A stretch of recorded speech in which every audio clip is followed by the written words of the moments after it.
Hey everybody, Rob Maurer here, and today I'll be sharing some of my initial thoughts on the first few days with FSD Beta 10. Before that, we will go through the news. So we've got an update from NHTSA on the investigation of Tesla. We've got news on Giga Texas, maybe some news on the Cybertruck, Rivian, Redwood Materials, really interesting update there. And then after that, we'll talk about the beta. So first things first, Tesla stock on the day today, again up and down, but finishing up, gaining 0.2% on the day, closing at $744.49. The NASDAQ on the day was down about 0.5%. All right, we'll start off with the update on the National Highway Traffic Safety Administration investigation of Autopilot. Remember, they're looking at collisions, specifically with first responding vehicles. I'll assume most of you are familiar since we've talked about this a couple of times now. But the update today is that NHTSA has actually reached out to 12 other automakers to request data on this investigation as well. So at the end of August, remember, NHTSA requested a whole bunch of information from Tesla. Well, today we've got letters here to BMW, Honda, all the big players, Toyota, Volkswagen, GM, Ford, etc. We can look at the letter to Ford as an example. They're all basically the same. So they say, quote, "This information request is being sent to Ford Motor Company to gather information in support of ODI's comparative analysis amongst production vehicles equipped with the ability to control both steering and braking/accelerating simultaneously under some circumstances," end quote. So remember, NHTSA had asked Tesla for a pretty thorough set of data on their vehicles, including basically every vehicle that they've sold, software version, firmware version, etc., along with any incidents like crashes or complaints from customers on each of those vehicles. So NHTSA here asking for the exact same information from these other automakers, all those same 11 major categories, each with their own subcategory of data request. NHTSA is asking all these automakers to return this data by November 3rd, and if they don't, they also would face the same penalty that Tesla would face if they don't hit their deadline, which is a couple weeks earlier, of $115 million. So for me, similar thoughts here to what we discussed when NHTSA had requested all of this information from Tesla. I wasn't bothered by that because it showed that NHTSA was interested in the data and hopefully was going to do a relatively robust statistical analysis on that data. And I think I even mentioned that they'd probably compare it to other data that they have. And it looks like maybe they don't have a lot of that data. So here, I think they're just collecting that benchmark, which again, I think is totally natural for a regulatory body to be interested in because this is a new era for transportation. They should, within reason of course, be looking at these types of things so that they can do their job well. If they don't have the data, how are they supposed to make good regulation decisions? My only real concern here is that data can be sometimes misleading.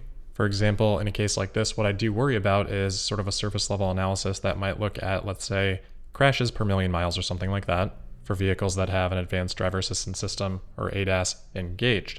One of the potential problems with something like that, and we've talked a lot about this before, is that not all miles are created equally. So for example, Ford, as we saw in the Sandy Monroe video, it wasn't even able to really handle not even a sharp curve on the highway. So the opportunities to even engage the system are going to be much less frequent and in a more generally safe environment versus where a system like Autopilot could be engaged. If that's the only data that is considered and compared, it doesn't present a holistic picture because Autopilot could be functioning in areas that are more dangerous and could actually be reducing accidents under those circumstances, but still end up having more crashes per million miles than a system that is only being used in a very extremely limited set of ODD or operational driving domain. So NHTSA is asking for a lot of information. I hope that means that they will go beyond that sort of surface level analysis. This is something we talk about all the time when Tesla releases their Autopilot safety figures. Not all miles driven are created equally, and those differences need to be controlled for in any sort of comparison. So hopefully NHTSA realizes that. I would expect that they do, and I'm sure Tesla would loudly voice similar concerns if not. If those type of considerations are made, then in general, I think this is a positive move for NHTSA to collect this type of data. Anyway, we'll continue to keep an eye on it. I remain interested, not necessarily concerned. I think the risks are that maybe NHTSA would want to limit Tesla's operational driving domain or apply more driver monitoring, which obviously Tesla's already going down that route with the cabin camera. So I think that's kind of inevitable. And I think that plus switching over to vision only is basically going to solve any of these things that NHTSA is specifically interested in at this point in time, hence why I'm not overly concerned. The last kind of thought that I had on this, I did have to kind of chuckle a little bit that, man, I would just hate to be working in that department for these other automakers and get this letter from NHTSA telling you to do all this extra work because of an investigation of Tesla. I think these companies probably already don't like Tesla enough, and now they're just adding workload. And frankly, I'm not even sure if all these other automakers have as robust of data as what NHTSA is requesting here. So we'll see. All right, next up, we've got a couple of quick updates here on Giga Texas. It looks like from drone flyover video from Jeff Roberts that Tesla is building maybe some sort of stage or something, maybe for a welcoming event or an opening event. We'll keep an eye out over the next few days to see kind of what comes of this little area here, but certainly looks like it could be a stage of some sort. Yesterday, another one of the drone pilots down there, Joe Tagmeyer, shared a couple of photos here suggesting maybe a welcoming event. You can kind of see some welcome balloons through the window of Giga Texas there. And then there are a couple signs here telling Tesla employees where to park. So it looks like Tesla's bringing in staff now, or rather bringing in more staff now, I suppose. So the stage very well could be related to that. Tesla may be just planning on having a private little employee welcoming event there. I don't know, maybe a little concert or something. Who knows with Tesla? We'll keep an eye on it, but either way, encouraging to see this type of activity down there in Austin. Kind of related to Giga Texas, I did want to briefly comment on a photo of the Cybertruck that surfaced on LinkedIn. People kind of wondering if this is a new prototype of the Cybertruck because it is quite shiny in this photo, and there don't really appear to be any door handles like we have seen on the prototype previously. My thought, I'm guessing there's nothing new here. It's kind of a lower resolution photo. I think we just can't see the door handles. I do think they're still there. So I wanted to give my 2 cents on that. And hey, never hurts to look at a nice photo of the Cybertruck. Speaking of electric trucks, Rivian today announcing that they have produced their first customer vehicle in their manufacturing facility in Normal, Illinois. We had talked back in mid-July about Rivian announcing that they would have to delay their first deliveries to September. Well, now we're there, and it looks like Rivian's staying on track with that revised timeline. So good for them, and congrats on that first production vehicle. Hopefully we'll see many more. All right, last news item, and then we will talk about the beta, but this is an exciting one. So I think we're all familiar with Redwood Materials, founded by former CTO and co-founder of Tesla, JB Straubel, to find solutions for battery recycling. Well, it looks like they do have broader ambitions than just battery recycling. Straubel announcing via Bloomberg here that Redwood Materials is looking to get into battery cathode production, and they've got big plans for that space. So right now they're looking for a location for a factory that they expect to cost them over $1 billion, and they hope to be able to produce enough cathode material for 100 gigawatt hours of batteries by the end of the year 2025. By 2030, they hope to ramp that up to supply cathodes for up to 500 gigawatt hours per year of batteries. That's not the only factory they're considering either. They're looking to build a similar factory in Europe by 2023. So if it wasn't clear earlier why JB had left Tesla, well, I think this makes it a lot more clear. Even with a lot of excitement and a ton of upside for Tesla, there's still probably more for JB here, and he's got more control, and I'd guess a much larger stake of a company that is already valued at above $3.5 billion. So very exciting to see this update from Redwood. That whole Bloomberg article is pretty good, by the way, if you want to check it out. But we'll definitely continue to follow Redwood Materials pretty closely. All right, so that wraps up the news, but let's talk a little bit about the FSD beta. So I've had it about 3-4 days now or so. So still very early, haven't had a ton of time to put many miles on yet. I think the 2 videos that I've posted so far, that's probably about half the miles that I've done.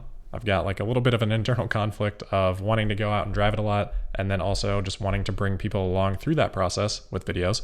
You know, that's why I saved my first drive of a Tesla to share on video. That's why I saved the first beta drive to share on video. It's more fun that way, and I think it gives us all just kind of a better perspective. So we're kind of figuring out behind the scenes just the best setup to be able to do that. Certainly more videos and tests and things like that to come, but the intent is for all of that to be supplemental type of stuff. I don't want that replacing what we normally would talk about on a day-to-day basis. Some of the ideas may conflict a little bit, but we'll try to keep that to an absolute minimum. Anyway, in terms of first initial thoughts here, so there's no question about it, that first drive that we had, that was by far the best drive that I have had. I've otherwise mostly done pretty short trips in really challenging spots, so I have had disengagements on those trips. I actually kind of had a funny one earlier today where for some reason the car, I think I was confused on the lanes, but it kind of swerved over a little bit. Didn't swerve into anyone, but there was someone in the lane that I was going into kind of behind. Not a close call or anything, just looked rather erratic. It was erratic, but we pulled up to a stoplight. I looked over, she was motioning for me to roll down my window, and I was sure I was about to get yelled at, and I was more than ready to apologize. But she said, "Oh my gosh, I really love those cars. I really want one. I wouldn't have even been mad if you had hit me." Which again, it wasn't even anywhere close to that, but I apologized. I said, "I'm sorry, the car it was driving and it's still learning." She was like, "Oh, don't worry. I know. And then the light changed and we both drove off. And I don't even really know why I'm sharing this, but I thought it was funny. I guess where I was starting with that is that I am seeing plenty of disengagements. That being said, there have been plenty of occasions as well that I've kind of just sat there and literally out loud just said to myself, wow. I mean, I'm certainly talking to my car a lot more now than I was before. I think even that in and of itself is kind of interesting. It feels a lot more intelligent now, and it is a lot more intelligent now. And it's kind of interesting how that changes how you tend to interact with it. Or maybe I'm just weird, I don't know. But anyway, it's doing a lot of really incredible things. I don't want to take away from that. It is both mind-blowing and also there's still a ways to go. That's more the expectation that I had coming into it, and I think that first drive exceeded my expectations for sure, and subsequently they have normalized a little bit back. But again, that's not taking anything away from this because it really, truly is incredible. Even with exponential progress though, and I'm certainly not unaware of how neural networks can make that exponential progress, there are plenty of examples of things like that out there, but even considering that, I do still think there is a long way to go. I'm not going to put a timeline on it or anything, but somebody had asked me, are we going to see level 4 or level 5 this year? And I said, no chance. And I stand by that belief. I don't think that will be too contentious. For timelines beyond that, what we hope is exponential progress definitely makes those timelines more blurry. Maybe once I can see a few of these iterations, I'll have a better idea of that. But otherwise, probably a little premature to speculate on that any further.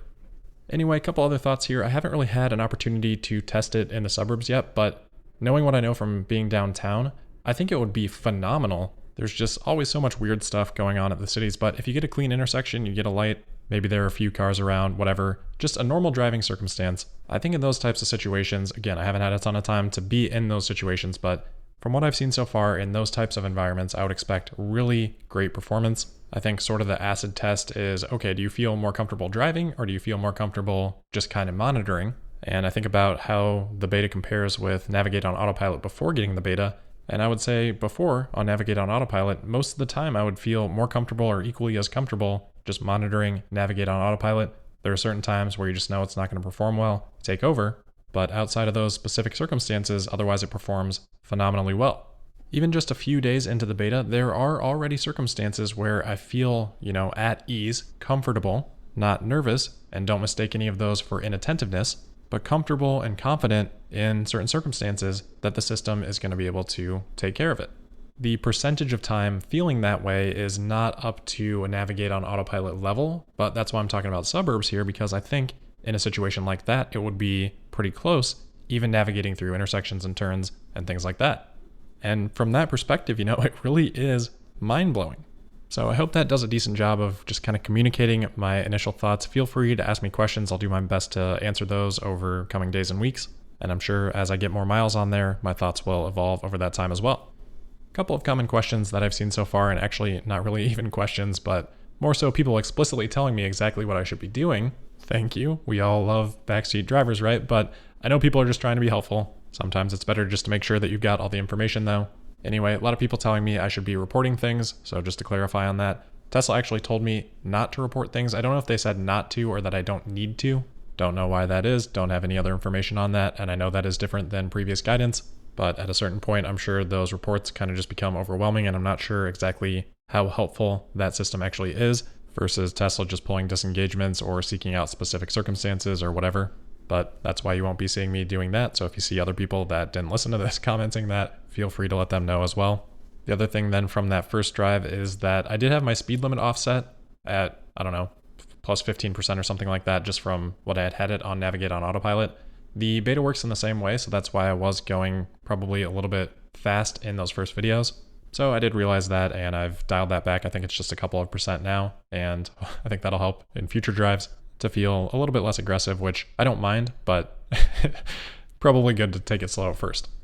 So those are some of my initial thoughts. I guess probably the last one to add there is that I don't really think we'll see a wide expansion within a matter of weeks. Even if we do see the button, which now seems to be a beta request button, I think the number of those requests that end up getting fulfilled will still be pretty limited. And I would love to be wrong on that, but that's just my intuition at this point in time. But I certainly wouldn't write off the possibility of Tesla surprising me on that, so we'll see. Anyway, that is where we'll leave it for today, so as always, thank you for listening. Make sure you're subscribed and signed up for notifications. You can also find me on Twitter at Tesla Podcast, and I'll see you tomorrow for the Wednesday, September 15th episode of Tesla Daily. Thank you.